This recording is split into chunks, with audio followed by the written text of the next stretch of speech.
কেন অবাক হয়ে আমি পথের বাঁকে দাঁড়িয়ে,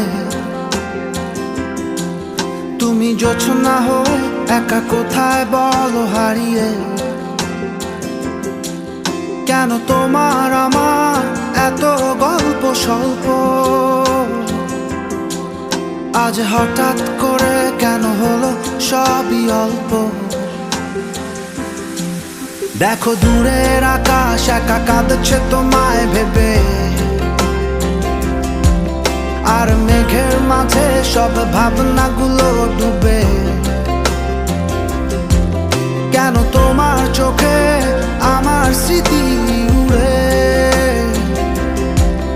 আজ হঠাৎ মন দিশেহারা ঘুরে ঘুরে। কেন পারি না, ভুলতে পারি না আজও তোমাকে।